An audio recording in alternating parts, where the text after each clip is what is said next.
नमस्कार साथियों। श्री कृष्ण कहते हैं कि भक्ति में अगर मन लगने लगे तो समझ लो कि आपने भगवान को नहीं बल्कि भगवान ने आपको चुना है। दोस्तों, आज का यह वीडियो बहुत ही महत्वपूर्ण है क्योंकि आज के इस वीडियो में हम बात करेंगे स्वयं भगवान श्री कृष्ण के श्रीमुख से निकली श्रीमद् भगवद गीता के दिव्य ज्ञान से प्रेरित ऐसे पवित्र और अनमोल विचारों की जो आपके जीवन से सारे दुख, चिंता और निराशाओं का अंत करके जीवन को नई ऊर्जा, उमंग और खुशियों से भर देंगे। श्रीमद् भगवद गीता सिर्फ एक धर्म के लिए नहीं है, बल्कि इसे धरती के हर इंसान को पढ़ना और समझना चाहिए ताकि वह अपनी जिंदगी में सुख, शांति और सफलता को प्राप्त कर सके। कहा जाता है कि जिस घर में गीता का पाठ हर रोज पढ़ा जाता है या सुना जाता है, उस घर में भगवान श्री कृष्ण स्वयं आते रहते हैं। मित्रों, अगर आप भगवान श्री कृष्ण के इस बहुमूल्य ज्ञान का लाभ अधिक से अधिक लेना चाहते हैं तो श्रीमद् भागवत गीता से प्रेरित इस ज्ञान को पूरा अंत तक सुने और इन विचारों को आप हर रोज सुबह और रात में सोने से पहले जरूर सुने। तो चलिए सुनते हैं भगवान श्री कृष्ण के श्रीमुख से निकले इन अनमोल विचारों को। श्री कृष्ण कहते हैं, जिंदगी में कुछ नेक काम ऐसे भी करने चाहिए जिनका उस ऊपर वाले के सिवा कोई दूसरा गवाह ना हो। जीवन मिलना भाग्य की बात है, मृत्यु होना समय की बात है, मगर मृत्यु के बाद भी लोगों के दिलों में जीवित रहना ये कर्मों की बात है। कहानी पुरानी जरूर है और आपने सुनी भी होगी, पर कई बार कहानी की शिक्षा इतनी महत्वपूर्ण होती है कि उसे बार बार सुनना जरूरी हो जाता है ताकि हम सतर्क हो सके, बार बार अपने जीवन में झांक सके कि कहीं हम भी तो ऐसा नहीं कर रहे। भगवान ने जब इंसान की रचना की तो उसे अपनी यात्रा आरंभ करने से पहले 2 पोटल दी और कहा, एक पोटली तुम आगे की तरफ लटकाना और दूसरी पोटली कंधे के पीछे की तरफ। इंसान ने बिल्कुल वैसा ही किया। फिर भगवान ने कहा, ध्यान से सुनो, तुम्हारी नजर सिर्फ और सिर्फ आगे वाली पोटली पर होनी चाहिए, पीछे वाली पर नहीं। इंसान हामी भरकर वहां से चला गया। इंसान ने ठीक वैसा ही किया जैसा उसे भगवान ने बताया था। वो आगे वाली पोटली को बार बार देखता। आगे वाली पोटली में उसकी कमियां थीं और पीछे वाली पोटली में दुनिया की कमियां। वो जब भी आगे वाली पोटली को देखता तो उसे अपनी कमियां नजर आती। वह एक एक करके अपनी कमियां सुधारता गया और उसकी तरक्की होने लगी। वह बहुत अच्छा इंसान बनता गया, बेहतर से बेहतर खुशहाल होता गया। उसने कभी भी पीछे वाली पोटली पर नजर तक नहीं डाली। एक बार वह तालाब के किनारे नहाने के लिए रुका।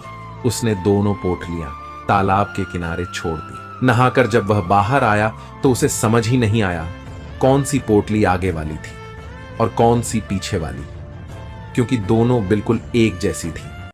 अब गड़बड़ यह हुई कि उसने पीछे वाली पोटली आगे टांग ली और आगे वाली पीछे। अब उसे पूरी दुनिया में कमियां ही कमियां नजर आने लगी। ये ठीक नहीं, वो ठीक नहीं, बच्चे निकम्मे हैं, पड़ोसी बेकार है, सरकार बेकार है, जहां देखो वहां कमियां। अब वो हर जगह कमियां ढूंढने लगा सिवाय खुद के, क्योंकि उसे भगवान की वह बात याद थी कि नजर सिर्फ आगे वाली पोटली पर रखना। अब बेचारे का बहुत बुरा परिणाम होने लगा। वह पतन की तरफ बढ़ने लगा। नकारात्मकता ने उसे घेर लिया। हर इंसान उसे बुरा लगने लगा। उसकी दुनिया नरक बनने लगी। अब उसे समझ नहीं आ रहा था कि आखिर चक्कर क्या है। वह वापस भगवान के पास गया। भगवान ने उसे समझाया, जब तक तेरी नजर खुद की कमियों पर थी तू तरक्की कर रहा था क्योंकि तू खुद को सुधार रहा था, और जैसे ही तूने दूसरों की कमियां देखनी शुरू कर दी वैसे ही तेरा पतन आरंभ हो गया। दोस्तों, यही हकीकत है। जब जब हम अपनी उंगलियां दूसरों पर उठाएंगे तब तब हम केवल और केवल अपना ही नुकसान करेंगे। हम किसी को भी नहीं सुधार सकते। आध्यात्मिकता की नजर से देखें तो हर कोई अपनी यात्रा पर है। हम खुद की कमियां सुधार लें, खुद को बेहतर बना लें, रोज खुद को पिछले दिन से बेहतर बना लें, यही जरूरी है। किसी ने क्या खूब कहा है, झांक रहे हैं इधर उधर, सब अपने अंदर झांके, कौन ढूंढ रहे दुनिया में कमियां, अपने मन को ताके कौन, दुनिया सुधरे, सब चिल्लाते खुद को आज सुधारे कौन, पर उपदेश कुशल बहु तेरे खुद पर आज विचारे कौन, हम सुधरे तो जग सुधरेगा, यह सीधी बात, विचारे कौन। श्री कृष्ण कहते हैं, सब्र कोई कमजोरी नहीं होती, बल्कि यह वह होती है जो सभी में नहीं होती। दुआएं कभी खाली नहीं जाती, बस सही वक्त पर कबूल होती है। मनुष्य अपने विश्वास से निर्मित होता है, जैसा वह विश्वास करता है वैसा ही वह बन जाता है। हर चीज की नकल की जा सकती है, लेकिन चरित्र और व्यवहार की नहीं। अपनी सोच को काबू में रखिए, क्योंकि आपकी सोच ही असलियत का रूप लेगी। अगर नीयत अच्छी हो तो नसीब कभी बुरा नहीं होता। दिमाग में विचारों की भीड़ जितनी कम होगी, जिंदगी का सफर उतना ही आसान होगा। मन का झुकना भी बहुत जरूरी है, सिर्फ सर झुकाने से भगवान नहीं मिलते। अगर आप उन बातों और परिस्थितियों की वजह से चिंतित हो जाते हैं जो आपके नियंत्रण में नहीं है, तो इसका परिणाम समय की बर्बादी और भविष्य का पछतावा है। आप दुख पर ध्यान देंगे तो हमेशा दुखी रहेंगे, आप सुख पर ध्यान देंगे तो हमेशा सुखी रहेंगे, क्योंकि आप जिस पर ध्यान देते हैं वही चीज सक्रिय हो जाती है। श्रीमद् भागवत गीता में भगवान श्री कृष्ण कहते हैं कि जिस तरह प्रकाश की ज्योति अंधेरे में चमकती है, ठीक उसी प्रकार सत्य भी चमकता है। इसलिए मनुष्य को हमेशा सत्य की राह पर चलना चाहिए। मृत्यु एक अटल सत्य है जिसे कभी बदला नहीं जा सकता है। इस संसार का जब से निर्माण हुआ है, तब से जन्म मृत्यु का चक्र चलता आ रहा है। कोई मनुष्य चाहे लाख चीजें जान ले, चाहे वह पूरे जगत को जान ले, लेकिन अगर वह स्वयं को नहीं जानता तो वह अज्ञानी है।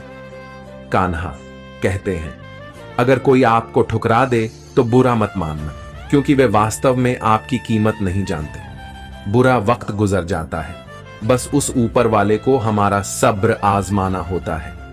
चेहरे पर हमेशा मुस्कान का यह मतलब नहीं कि जीवन में संघर्ष नहीं, बस ऊपर वाले पर भरोसा ज्यादा है। जिंदगी में अगर कुछ बड़ा करना है, तब दो चीजें हमेशा याद रखना कि जो खोया है उसका गम नहीं, जो पाया है वह भी किसी से कम नहीं। तबीयत से व्यक्ति जितना कमजोर नहीं होता, उससे ज्यादा वह नकारात्मक विचारों से थकता है।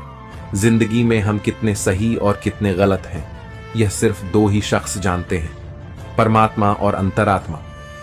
नकारात्मक विचारों को अपने मन में प्रवेश करने की अनुमति ना दो, क्योंकि यही वह एक चीज होती है जो हमारा आत्मविश्वास कम कर देती है। कामयाबी कुछ नहीं, बस एक नाकामयाब व्यक्ति के संघर्ष की कहानी होती है। आपके खिलाफ होने वाली बातों को खामोशी से सुन लीजिए, यकीन मानिए वक्त उन्हें बेहतर जवाब देगा। जिसने अपने को वश में कर लिया है, उसकी जीत को देवता भी हार में नहीं बदल सकते। अगर लोग आपकी अच्छाई को आपकी कमजोरी समझते हैं, तो ये उनकी समस्या है। आप आईना हो, आईना बने रहो। उन फिक्र वो करें जिनकी सूरत खराब है। श्रीमद् भगवत गीता में भगवान श्री कृष्ण कहते हैं कि हे अर्जुन, तुम्हारा क्या गया जो तुम रोते हो? तुम क्या लाए थे जो तुमने खो दिया? तुमने क्या पैदा किया था जो नष्ट हो गया? तुमने जो लिया यहीं से लिया, जो दिया यहीं पर दिया। जो आज तुम्हारा है, कल किसी और का होगा, क्योंकि परिवर्तन ही संसार का नियम है। और समय के साथ संसार में हर चीज परिवर्तन के नियम का पालन करती है। भगवान श्री कृष्ण कहते हैं, कर्म योग ही वह योग है जिसके माध्यम से हम अपने जीवात्मा से जुड़ पाते हैं। कर्म योग हमारे आत्मज्ञान को जागृत करता है। इसके बाद हम न केवल अपने वर्तमान जीवन के उद्देश्यों को, बल्कि जीवन के बाद की अपनी गति का पूर्व अभ्यास प्राप्त कर सकते हैं। इस योग में कर्म के द्वारा ईश्वर की प्राप्ति की जाती है। श्रीमद् भगवत गीता में कर्म योग को सर्वश्रेष्ठ माना गया है। गृहस्थ और कर्मठ व्यक्ति के लिए यह योग अधिक उपयुक्त है। कर्म योग सिखाता है कि कर्म के लिए कर्म करो, आसक्ति रहित होकर कर्म करो। कर्म योगी इसीलिए कर्म करता है कि कर्म करना उसे अच्छा लगता है। कर्म योगी कर्म का त्याग नहीं करता, वह केवल कर्म फल का त्याग करता है और दुखों से मुक्त हो जाता है। उसकी स्थिति इस संसार में एक दाता के समान है और वह कुछ भी पाने की कभी चिंता नहीं करता। वह जानता है कि वह दे रहा और बदले में कुछ मांगता नहीं, और इसीलिए वह दुख के चंगुल में नहीं पड़ता। संसार का कोई कार्य ब्रह्म से अलग नहीं है, इसलिए कार्य की प्रकृति कोई भी हो, निष्काम कर्म सदा ईश्वर को ही समर्पित हो जाता है। हे अर्जुन, पुनर्जन्म का कारण वासनाओं या अतिरिक्त कामनाओं का संचय है। कर्मयोगी कर्म फल के चक्कर में ही नहीं पड़ता, अतः वासनाओं का संचय भी नहीं होता। इस प्रकार कर्मयोगी पुनर्जन्म के बंधन से भी मुक्त हो जाता है। भगवान श्री कृष्ण कहते हैं, मनुष्य का मन वायु की तरह चंचल है। यह मन ही है जो मनुष्य को काम वासनाओं की तरफ भटका रहता है। अगर जीवन को सफल बनाना है तो मन पर काबू करना बहुत जरूरी है। मन को वश में करने से दिमाग की शक्ति केंद्रित होती है, जिससे कार्यों में सफलता मिलने लगती है। गीता के अनुसार जिस व्यक्ति ने अपने मन पर काबू पा लिया, वह मन में पैदा होने वाली बेकार की चिंताओं और इच्छाओं से भी दूर रहता है। साथ ही वह व्यक्ति अपने लक्ष्य को भी आसानी से प्राप्त कर लेता है। अगर मन को वश में नहीं करोगे तो वह तुम्हारा सबसे बड़ा शत्रु बन जाएगा। भगवान कहते हैं, जो मनुष्य सुख और दुख में शांत रहता है, जिसके राग, भय और क्रोध नष्ट हो गए हैं, जो मनुष्य शुभ और अशुभ वस्तु को पाकर ना प्रसन्न होता है और ना द्वेष करता है, जिन्होंने अपनी इंद्रियों को वश में कर लिया, वह स्थिर बुद्धि वाला मनुष्य मुनि के समान है। ऐसा मनुष्य स्थिर चित्त और इंद्रियों को वश में करके ज्ञान द्वारा परमात्मा को प्राप्त करके हमेशा संतुष्ट रहता है। क्रोध मनुष्य को नरक की ओर ले जाने वाला द्वार है। क्रोध करने से व्यक्ति का मन अशांत हो जाता है और उसकी स्मरण शक्ति भ्रमित हो जाती है। स्मृति में विभ्रम होने से उसकी बुद्धि नष्ट हो जाती है और फिर व्यक्ति का पतन हो जाता है। भगवान श्री कृष्ण कहते हैं, मनुष्य को क्रोध करने से बचना चाहिए। कितना भी गुस्सा आए, स्वयं को शांत रखने का प्रयास करें। जिस प्रकार समुद्र की स्थिति अचल है, भारी से भारी आंधी, तूफान आने पर या अनेक नदियों के जल प्रवाह उसमें प्रविष्ट होने पर भी वह अपनी स्थिति से विचलित नहीं होता, मर्यादा का त्याग नहीं करता, उसी प्रकार परमात्मा के स्वरूप में स्थित योगी की स्थिति भी सर्वथा अचल होती है। बड़े से बड़े सांसारिक सुखों दुखों का सहयोग वियोग होने पर भी उसकी स्थिति में जरा भी अंतर नहीं पड़ता। वह योगी परमात्मा में नित्य निरंतर अटल और एक रस स्थित रहता है। जो मनुष्य संपूर्ण कामनाओं को त्याग कर ममता रहित, अहंकार रहित और मोह रहित होकर विचरण करता है, वही मनुष्य शांति को प्राप्त कर पाता है। कान्हा कहते हैं, जो दर्द आज सह रहे हो, आगे चलकर वही तुम्हारी ताकत बनेगा। मुसीबत में अगर मदद मांगना हो तो सोचकर मांगना, क्योंकि मुसीबत थोड़ी देर के लिए ही होती है और एहसान जिंदगी भर का तजुर्बे उम्र से नहीं बल्कि हालातों से आते हैं। जमाने में आए हो तो जीने का हुनर भी रखना। दुश्मन से कोई खतरा नहीं, बस अपनों पर नजर रखना। रात भर गहरी नींद आना इतना आसान नहीं, उसके लिए दिन भर ईमानदारी से जीना पड़ता है। अपनी कमियों को सिर्फ हम दूर कर सकते हैं और कोई नहीं, बाकी सब इनका फायदा उठाना जानते हैं। समय के पास इतना समय नहीं कि वह आपको दोबारा समय दे सके। जो बदला जा सके उसे बदल लिए, जो बदला ना जा सके उसे स्वीकार कीजिए और जो स्वीकारा ना जा सके उससे दूर हो जाइए। लेकिन खुद को खुश रखिए, वह भी एक बड़ी जिम्मेदारी है। वह जब हम अपने रिश्ते के लिए वक्त नहीं निकाल पाते, तब वक्त हमारे बीच से रिश्ता निकाल देता है। जो आपकी बुराई करते हैं उन्हें करने दो, क्योंकि बुराई वही करते हैं जो बराबरी नहीं कर सकते। अगर खुश रहना चाहते हैं तो लोगों की बातों पर कम और अपने विचारों पर ज्यादा ध्यान दें। भगवान पर विश्वास बिल्कुल उस बच्चे की तरह करो जिसको हवा में उछालो तो वह हंसता है, डरता नहीं, क्योंकि वह जानता है कि आप उसे गिरने नहीं दोगे। श्रीमद् भगवत गीता में भगवान श्री कृष्ण कहते हैं कि हे अर्जुन, मेरा इन तीनों लोकों में ना तो कुछ कर्तव्य है और ना ही मुझे कोई वस्तु प्राप्त करना है, फिर भी मैं कर्म करते हुए अपने कर्तव्य का निर्वाह करता हूं।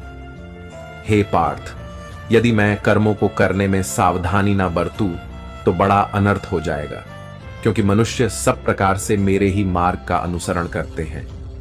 यज्ञ से बचे हुए अन्न को खाने वाले श्रेष्ठ पुरुष सब पापों से मुक्त हो जाते हैं, और जो पापी लोग अपना शरीर पोषण करने के लिए ही अन्न पकाते हैं, वे तो पाप को ही खाते हैं। अर्थात जो लोग ईश्वर को याद किए बिना जिंदा रहने में ही लगे रहते हैं, उन्हें चोर समझना चाहिए।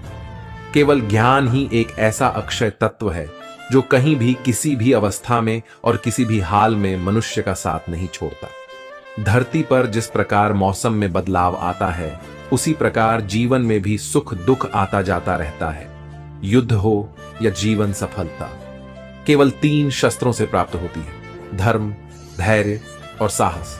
कान्हा कहते हैं, सेवा सबकी कीजिए, मगर आशा किसी से मत रखिए, क्योंकि सेवा का सही मूल्य भगवान ही दे सकता है, इंसान नहीं। नियत साफ हो तो 1 लोटा जल भी कबूल है, वरना दिखावे के तो चटपट सा अनुभोग भी फिजूल है। कहां मिलता है कोई ऊपर वाले के सिवा समझने वाला, जो भी मिलता है बस समझाकर चला जाता है। भगवान के फैसले पर कभी शक मत करना, अगर सजा मिल रही है तो कोई गलती भी अवश्य ही होगी। अगर आप सही हो तो कुछ सही साबित करने की कोशिश ना करो, बस सही बने रहो, गवाही खुद वक्त देगा। वहां बैठकर रोना बहुत सुकून देता है, जहां कृष्ण के सिवाय कोई और सुनने वाला ना हो। जितना इंतजार वह आपसे करवा रहा है, समय आने पर वह इतना देगा कि संभाल भी नहीं पाओगे। मित्रता आवश्यक है, संबंध भी आवश्यक है, परंतु जीवन की कठिन परिस्थिति यह दर्शाती है कि अकेले रहने की कला का आना भी आवश्यक है।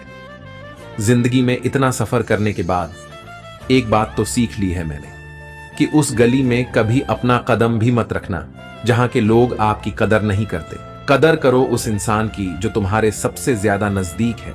जो नजदीक भी नहीं आना चाहते, उनका तो ख्याल करना भी छोड़ दो। उसे लौटना होगा तो लौट आएगा। कदर तो उसकी करो जिसे तुमसे दूर जाने में भय लगता है। यह कस्में वादे सब झूठ होते हैं, क्योंकि सबसे ज्यादा कसम वही खाते हैं जो सबसे ज्यादा झूठ बोलते हैं। दीपक का जीवन इसीलिए वंदनीय नहीं है कि वह जलता है, बल्कि इसीलिए वंदनीय है कि वह दूसरों के लिए जलता है, दूसरों से नहीं जलता। कान्हा कहते हैं, जीवन में कभी मौका मिले तो किसी के लिए सारथी ही बनना, स्वार्थी नहीं। किससे कब और कितना बोलना है, अगर तुमने यह समझ लिया तो तुम अपनी जिंदगी के सार्थक बन चुके हो। कामयाबी और नाकामयाबी दोनों जिंदगी के हिस्से हैं और दोनों ही स्थायी नहीं है। जिंदगी की आधी शिकायतें यूं ही दूर हो जाएंगी अगर लोग एक दूसरे के बारे में बोलने की जगह एक दूसरे से बोलना सीख जाएंगे। विश्वास किसी पर इतना करो कि वह तुम्हारे साथ छल करते समय खुद को दोषी समझे, और प्रेम किसी से इतना करो कि उसके मन में सदैव तुम्हें खोने का डर बना रहे। 4 वेदों का अर्थ नहीं भी जानो तो कोई बात नहीं, लेकिन समझदारी, जवाबदारी, वफादारी और ईमानदारी, इन 4 शब्दों का मर्म जान लो तो भी जीवन सार्थक हो जाएगा।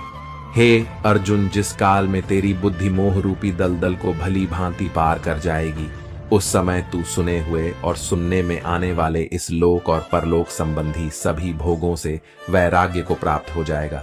हे पाठ, धर्म से भरा हृदय धर्म का परामर्श देता है, और अधर्म से भरा हृदय अधर्म का परामर्श देता है। कान्हा कहते हैं, दुष्ट लोगों की भलाई कभी नहीं करनी चाहिए, क्योंकि बिच्छू को आप कितना भी प्यार कर लो, फिर भी वह डंक ही मारेगा। लोग तुम्हारी कदर तभी करेंगे जब तुम भी उन्हें उन्हीं की तरह नजरअंदाज करना सीख जाओगे। जिन्हें उधार लेने और दूसरों से एहसान लेने की आदत होती है, वह हमेशा तनाव में घिरे रहते हैं। उस इंसान की कद्र कम की जाती है। जमाने में जो दूसरे इंसान की कद्र नहीं करता, किसी को इतना भी सर पर मत बैठा लेना कि सर दर्द बन जाए, और किसी की इतनी भी खुशामद मत करना कि वह आपके लिए बेकदर हो जाए। आईने में जो दिखता है, उसके अलावा किसी और पर आंख मूंद कर भरोसा मत करना। दूर रहना उन लोगों से जो आपकी कदर तब तक करते हैं जब तक आप काम हो। जल्दबाजी में कोई भी फैसला ना ले, क्योंकि जल्दबाजी में लिया गया फैसला अक्सर गलत हो जाता है। अपने पंखों पर भरोसा रख, हवाओं के भरोसे तो पतंगे उड़ा करती हैं। यहाँ गरीब जमीन पर पड़ी रोटी भी हंसी खुशी खा लेता है, वहां अमीर हाथ से मिली रोटी की भी कदर नहीं करता। जो मिला नहीं उसे पाने की ख्वाहिश जरूर करना, पर जो मिला है उसकी बेकद्र कभी मत करना। प्यार का असर उस रिश्ते में खत्म हो जाता है जहां एक दूसरे की कद्र करना कम हो जाता है। जिन्हें जो कहना है कहने दो, उनको हम नहीं, वक्त जवाब देगा। क्यों भरोसा करता है तू गैरों पर, जबकि चलना है अपने ही पैरों पर। जिन्हें नींद से प्यार है वह सुहाने सपने देखते रहते हैं, पर जिन्हें अपने सपनों की कदर है उन्हें नींद तक नहीं आती। जहां रहने के लिए घर मिल जाए पर घर के लोगों से कदर ना मिले, ऐसे घर पर रहने से अच्छा सड़क पर रहना है। श्रीमद् भागवत गीता में भगवान श्री कृष्ण कहते हैं कि हे अर्जुन, जो न कभी हर्षित होता है, न किसी से द्वेष करता है, न शोक करता है, न कामना करता है, जो शुभ और अशुभ संपूर्ण कर्मों का त्यागी है, वह ज्ञानी मनुष्य मुझको अति प्रिय है। मुझे पाने के 3 तरीके हैं, ध्यान योग, ज्ञान योग और कर्म योग, और इन सब में कर्म योग सबसे प्रधान है। जिस प्रकार मनुष्य अपने पुराने वस्त्रों को त्याग कर नए वस्त्र धारण करता है, ठीक उसी प्रकार आत्मा पुराने व्यर्थ शरीर को त्याग कर नए शरीर को धारण करता है। यही प्रकृति का नियम है। इस सत्य को स्वीकार करके भय मुक्त होकर आज में जीना चाहिए। जो मनुष्य मुझे जान लेता है, उसके लिए संसार में और कुछ भी जानना शेष नहीं रहता। ऐसा मनुष्य जन्म मरण के बंधनों से मुक्त हो जाता है। जो मनुष्य भगवत गीता को पढ़कर उस पर अमल करता है, उसके सारे दुष्कर्म का प्रभाव समाप्त हो जाता है। जो भाग्य में है वह भाग कर आएगा, और जो भाग्य में नहीं है वह आकर भी भाग जाएगा। जैसे हवा के झोंके नाव को भटका देते हैं, वैसे ही मनुष्य की इच्छाएं बुद्धि को भटका देती हैं। खुशी के लिए काम करोगे तो खुशी नहीं मिलेंगे, लेकिन खुश होकर काम करोगे तो खुशी जरूर मिलेंगे। यह चिंता छोड़िए कि लोग आपके बारे में क्या सोच रहे हैं। वे तो स्वयं इस चिंता में डूबे हैं कि आप उनके बारे में क्या सोच रहे हैं। बिना झुके खाली होना लगभग नामुमकिन है। अगर अंदर से अहंकार खाली करना है तो झुकना ही एकमात्र उपाय है। जहां तक दिखाई दे रहा हो वहां तक जाइए। जब आप वहां पहुंचेंगे तो आप और आगे देख पाएंगे। आंसुओं में वह खामोश दुआ है जो सिर्फ परमात्मा ही सुन सकता है। हम जो हैं उसके जिम्मेदार हम खुद हैं, और जो हम बनना चाहते हैं वह बनने की शक्ति हम अपने अंदर रखते हैं। जब कोई अपना अगला कदम पहचानने लगता है तब बड़ा परिवर्तन का आरंभ हो जाता है। अगर आसमान वाले से आपके रिश्ते मजबूत हो तो जमीन वाले आपका कुछ नहीं। बिगाड़ मन अशांत है और उसे नियंत्रित करना कठिन है, लेकिन शांत रहकर इसे वश में किया जा सकता है। भरोसा रखें। हम जब कहीं किसी का अच्छा कर रहे होते हैं तब हमारे लिए भी कुछ अच्छा हो रहा होता है। यूं ही नहीं होती हाथ की लकीरों के आगे उंगलियां। परमात्मा ने भी किस्मत से पहले मेहनत लिखी है। अच्छे व्यवहार का कोई आर्थिक मूल्य भले ही ना हो, लेकिन अच्छा व्यवहार करोड़ों दिलों को खरीदने की शक्ति रखता है। संयम हमारे चरित्र की कीमत बढ़ाता है, परंतु सच्चे मित्र और परिवार हमारे जीवन की कीमत बढ़ाते हैं। श्रीमद् भागवत गीता में भगवान श्री कृष्ण कहते हैं कि हे अर्जुन, वह जो वास्तविकता में मेरे उत्कृष्ट जन्म और गतिविधियों को समझता है, वह शरीर त्यागने के बाद पुनः जन्म नहीं लेता और मेरे परम धाम को प्राप्त होता है। वह व्यक्ति जो सभी इच्छाएं त्याग देता है और मैं और मेरा की लालसा और भावनाओं से मुक्त हो जाता है, उसे अपार शांति की प्राप्ति होती है। जिस मनुष्य के अंदर ज्ञान की कमी होती है और ईश्वर में श्रद्धा नहीं होती, वह मनुष्य जीवन में कभी भी आनंद और सफलता को प्राप्त नहीं कर पाता। ईश्वर ने हमें जो कुछ भी दिया है वही हमारे लिए पर्याप्त है, और यही एक अटल सत्य भी है। संयम, सदाचार, स्नेह एवं सेवा, ये गुण सत्संग के बिना नहीं आते। कोई एक महापुरुष आत्मा को आश्चर्य की भांति देखता है, वैसा ही दूसरा कोई महापुरुष ही इसके तत्व का आश्चर्य की भांति वर्णन करता है, तथा दूसरा कोई अधिकारी पुरुष ही इसे आश्चर्य की भांति सुनता है, और कोई तो सुनकर भी इसको नहीं जानता। श्री भगवान कहते हैं, दुख सुख को समान समझने वाले जिस धीर पुरुष को यह इंद्रिय और विषयों के सहयोग व्याकुल नहीं करते, वह मोक्ष के योग्य होता है। हमें किसी से भी अंधा प्यार नहीं करना चाहिए। हमारा किसी के प्रति अंधा प्यार हमें कभी भी आगे बढ़ने नहीं देता। खुद को इतना कमजोर मत होने दो कि तुम्हें किसी के एहसान की जरूरत पड़ जाए। जीत निश्चित हो तो अर्जुन हर कोई बन सकता है, किंतु जब मृत्यु निश्चित हो तो अभिमन्यु बनने के लिए साहस चाहिए। लोगों को इंप्रेस करने की कोशिश मत कीजिए, आप खुद को इंप्रूव कीजिए। लोग अपने आप इंप्रेस हो जाएंगे। अगर जिंदगी का हर दांव जीतना चाहते हो तो बल से ज्यादा बुद्धि का उपयोग करना सीखो, क्योंकि बल लड़ना सिखाता है और बुद्धि जीतना सिखाती है। कभी पीठ पीछे आपकी बात चले तो घबराना मत, क्योंकि बात उन्हीं की होती है जिनमें कोई खास बात होती है। अहंकार के अंधे इंसान को ना तो अपनी गलतियां दिखाई देती हैं और ना ही दूसरे इंसानों में कुछ अच्छाई दिखाई देती है। जो लोग दूसरों को हर समय नीचा दिखाते रहते हैं, उनको यह एहसास नहीं है कि वह ऐसा करके खुद कितना नीचे गिरा रहे हैं। मान मन की कल्पना है और अनुभव जिंदगी का सबक है। सच्ची खुशी तभी होती है जब आपकी सोच, कथन और कर्म में समानता हो। जीवन में कभी निराश नहीं होना चाहिए, क्योंकि कमजोर आपका वक्त हो सकता है। आप नहीं, जैसे तेल समाप्त हो जाने पर दीपक बुझ जाता है, उसी प्रकार कर्म के क्षीण हो जाने पर भाग्य भी नष्ट हो जाता है। अगर आप राजा की तरह जीना चाहते हैं तो पहले आपको गुलामों की तरह मेहनत करनी होगी। एक बात का ध्यान अवश्य रखें, आपका सपना जितना बड़ा होगा, संघर्ष भी उतना ही कठिन होगा। अगर लोग आपकी कॉपी करने लगे तो समझ लीजिए आप कामयाबी के बहुत करीब हैं। कोशिश हमेशा आखिरी सांस तक जारी रखनी चाहिए। मंजिल मिले या तजुर्बा, दोनों ही अनमोल है। जिंदगी बहुत हसीन है, कभी हंसाती है तो कभी रुलाती है, लेकिन जो जिंदगी की भीड़ में खुश रहता है, जिंदगी उसी के आगे सिर झुका है। अपने सबसे खास से धोखा खाने के बाद लोग चाहकर भी किसी पर संपूर्ण भरोसा नहीं कर पाते। यही सत्य है। श्रीमद् भागवत गीता में भगवान श्री कृष्ण कहते हैं कि हे अर्जुन, मनुष्य अपने जीवन को सरलता से जी सकता है, पर फिर भी वह कभी सरल जीवन जी ही नहीं पाता। वह हमेशा चिंताओं से घिरा रहता है, भूतकाल की बातों को सोचकर परेशान होता रहता है। वह मौत से डरने लगता है। वह ना तो अपने जीवन को सही तरीके से जी पाता है और ना ही मृत्यु को गले लगा पाता है। नी व्यक्ति ना तो मरने वाले का शोक करते हैं और ना ही उनका शोक करते हैं जो अभी जिंदा है, क्योंकि वह जानते हैं जो मर गया फिर से जन्म लेगा और जो जिंदा है वह एक दिन जरूर मरेगा। कर्म का नियम कहता है कि प्रत्येक घटना का एक कारण और प्रभाव होता है।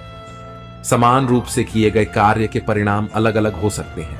यह केवल इस बात पर निर्भर करता है कि वह कर्म करता किस प्रकार है। जिस प्रकार आग एक लकड़ी को जलाकर राख कर देती है, उसी प्रकार आत्मज्ञान आपके अंदर चलने वाले सभी द्वैत कार्यों को भस्म करके आपको आंतरिक शांति प्रदान करता है। हे पार्थ, ब्राह्मण, क्षत्रिय, वैश्य और शूद्र, इन 4 वर्णों का समूह गुण और कर्मों के अनुसार मेरे द्वारा रचा गया है। इस प्रकार इस सृष्टि की रचना आदि कर्म का कर्ता होने पर भी विनाशी परमेश्वर को तू वास्तव में अकेला जान, अवकर्म करो, लेकिन फल की इच्छा से नहीं, बस अपना कर्म करते जाओ और आगे बढ़ते जाओ। जिसकी आसक्ति सर्वथा नष्ट हो गई है, जो अपनी देह पर अभिमान नहीं करता और जो ममता से रहित हो गया है, जिसका चित्त निरंतर परमात्मा के ज्ञान में स्थित रहता है, वैसा कर्म योगी अपना कर्म यज्ञ की तरह करता है और मोक्ष को प्राप्त होता है। जो अपना सब कुछ परमात्मा को कर देता है, जिसके लिए परमात्मा ही सब कुछ है, जो अपने हर कर्म में परमात्मा को देखता है और हर कर्म परमात्मा के लिए करता है, वैसा कर्मयोगी मोक्ष का अधिकारी होता है। नई शुरुआत इंसान को थोड़ा डराती है, पर याद रखना, सफलता मुश्किलों के बाद ही नजर आती है। कौन क्या कर रहा है, कैसे कर रहा है, क्यों कर रहा है, इन सब से आप जितना दूर रहोगे आप उतना ही खुश रहोगे। कोई हमारा बुरा करे यह उसका कर्म है, लेकिन हम किसी का बुरा ना करें यह हमारा धर्म है। कोई भी रिश्ता अपनी मर्जी से नहीं जुड़ता, क्योंकि आपको कब, कहां और किससे मिलना है यह सिर्फ ऊपर वाला ही तय करता है। जिंदगी में 2 लोगों का होना बहुत जरूरी है। एक कृष्ण जो न लड़े फिर भी जीत पक्की कर दे, दूसरा कर्ण जो हार सामने हो फिर भी साथ न छोड़े। कान्हा कहते हैं, तू करता वही है जो तू चाहता है, मगर होता वही है जो मैं चाहता हूं। तू वही कर जो मैं चाहता हूं, फिर होगा वही जो तू चाहता है। इंसान गलत कार्य करते समय दाएं बाएं आगे पीछे चारों तरफ देखता है, बस ऊपर देखना भूल जाता है। जो मनुष्य ऊपर देख पाता है वह कभी गलत काम करने की हिम्मत नहीं करता। मित्र भगवान श्री कृष्ण कहते हैं कि जो भी मेरे भक्त श्रद्धा से मुझे भजते, मेरा नाम जपते हैं, मेरी पूजा करते हैं तथा मुझसे प्रेम करते हैं, वह मेरे हैं और मैं उनके सभी कष्टों का ऋण करके उन्हें वह सभी सुख प्रदान करता हूं जिनकी वह कामना करते हैं। मित्र, एक समय की बात है, भोला नाम का एक आदमी शहर की एक छोटी सी गली में रहता था। वह मेडिकल की दुकान चलाता था। सारी दवाइयों की उसे अच्छी जानकारी थी। पूरी दुकान खुद संभालता था, इसलिए कौन सी दवा कहाँ रखी है उसे अच्छी तरह पता था। वह पूरी ईमानदारी से अपना काम करता था, ग्राहकों को सही दवा सही दाम पर देता था। सब कुछ अच्छा होने के बाद भी भोला नास्तिक था। भगवान में उसका जरा भी विश्वास नहीं था। वह पूरा दिन दुकान पर काम करता और शाम को परिवार तथा दोस्तों के साथ समय गुजरता था। उसे ताश खेलने का बहुत शौक था। जब भी समय मिलता दोस्तों के साथ ताश खेलने बैठ जाता था। एक दिन वह दुकान पर था, तभी कुछ दोस्त आए और तभी भारी बारिश भी शुरू हो गई। रात हो गई थी, लेकिन सभी बारिश थमने का इंतजार कर रहे थे। बिजली भी चली गई थी। बैठे बैठे क्या करें, सोचा मोमबत्ती की रोशनी में ताश ही खेल लेते हैं। सारे दोस्त दुकान में ताश खेलने बैठ गए। सभी ताश खेलने में मग्न थे। तभी एक बच्चा भागता हुआ आया। वह पूरी तरह भीग चुका था। उसने जेब से दवा की एक पर्ची निकाली और भोले से दवा मांगी। भोला खेल में मग्न था। उसने पहली बार में तो ध्यान ही नहीं दिया। तभी बच्चे ने जोर से आवाज देते हुए कहा, मेरी माँ बहुत बीमार है, सारी दवा की दुकानें बंद हो गई हैं। आप दवा देंगे तो मेरी माँ ठीक हो जाएंगी। भोला आधे अधूरे मन से उठा, पर्ची देखी और अंदाज से दवा की एक शीशी उठाकर उसे दे दी। पैसे काटकर बच्चे को लौटा दिए। बच्चा भागते हुए चला गया। तभी बारिश रुकी और भोले के दोस्त चले गए और भोला भी दुकान बंद करने लगा। तभी उसे ध्यान आया कि रोशनी कम होने के कारण उसने गलती से बच्चे को चूहे मारने वाली दवा की शीशी देती है। भोला के हाथ पांव फूल गए। उसका दिल जोर जोर से धड़कने लगा। उसकी 10 साल की नेकी पर मानो जैसे ग्रहण लग गया। उस बच्चे के बारे में सोचकर वह घबराने लगा। सोचा यदि वह दवाई उसने अपनी बीमार मां को दे दी तो वह अवश्य मर जाएगी। बच्चा भी बहुत छोटा होने के कारण उस दवाई को तो पढ़ना भी नहीं जानता होगा। एक पल वह अपनी इस भूल को कोसने लगा और ताश खेलने की अपनी आदत को छोड़ने का निश्चय कर लिया। पर यह बात तो बाद में देखी जाएगी। अब क्या किया जाए, उस बच्चे का पता ठिकाना भी तो वो नहीं जानता। कैसे उसकी बीमार मां को बचाया जाए। सच में कितना विश्वास था उस बच्चे की आंखों में। भोला को कुछ सूझ नहीं रहा था। घर जाने की उसकी इच्छा मर गई। दुविधा और बेचैनी उसे घेरे हुए थी। घबराहट में वह इधर उधर देखने लगा। पहली बार उसकी नजर दीवार के उस कोने में गई जहां उसके पिता ने जिद करके भगवान श्री कृष्ण की तस्वीर दुकान के उद्घाटन के वक्त लगाई थी। तब पिता ने कहा था, भगवान की भक्ति में बहुत शक्ति होती है। वह हर जगह व्याप्त है और हमें सदैव अच्छे कार्य करने की प्रेरणा देता है। भोला को वह सारी बातें याद आने लगी। आज उसने इस अद्भुत शक्ति को आजमाना चाहा। उसने कई बार अपने पिता को भगवान की तस्वीर के सामने हाथ जोड़कर आंखें बंद करते हुए पूजा करते देखा था। उसने भी आज पहली बार कमरे के कोने में रखी उस धूल भरी कृष्ण की तस्वीर को देखा और आंखें बंद कर दोनों हाथों को जोड़कर वहीं बैठ गया। कुछ देर बाद वह छोटा बच्चा फिर दुकान में आया।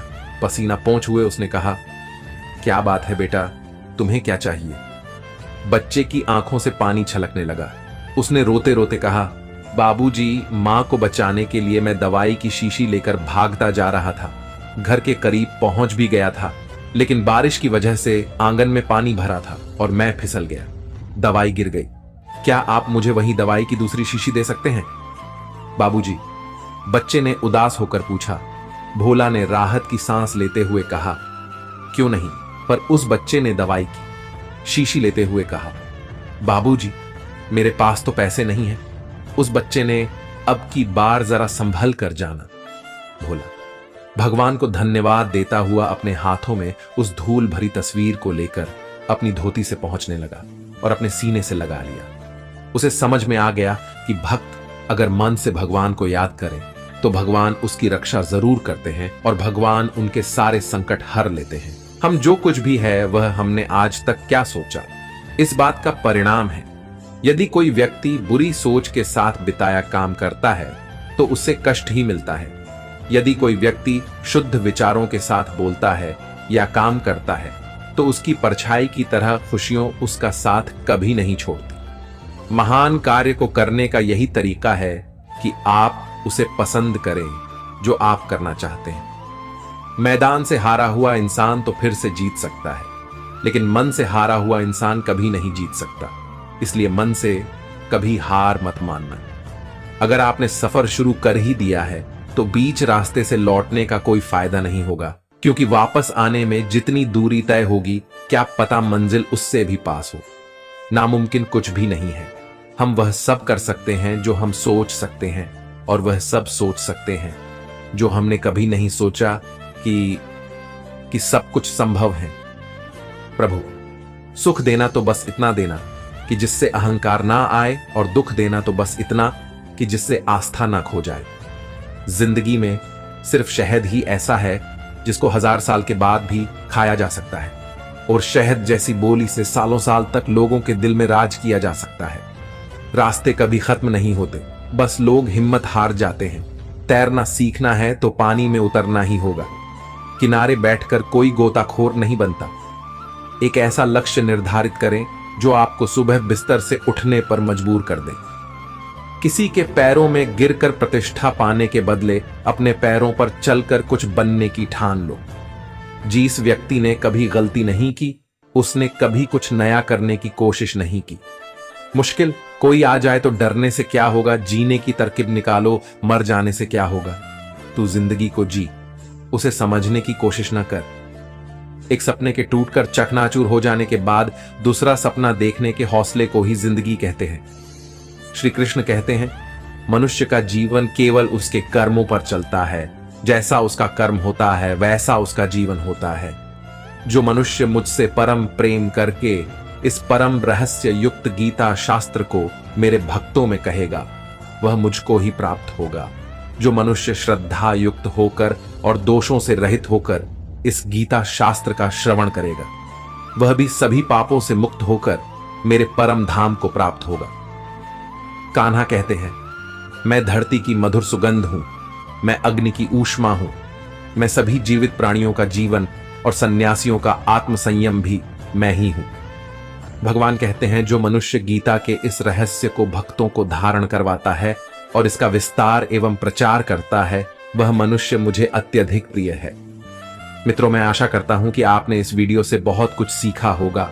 वीडियो को लाइक और शेयर करके कमेंट में जय श्री राधे कृष्ण लिखना ना भूलें, और ऐसे ही ज्ञानवर्धक वीडियो पाने के लिए हमारे चैनल को सब्सक्राइब करके घंटी जरूर बजा दें। भगवान श्री कृष्ण आपको हमेशा प्रसन्न रखे। जय श्री राधे कृष्ण।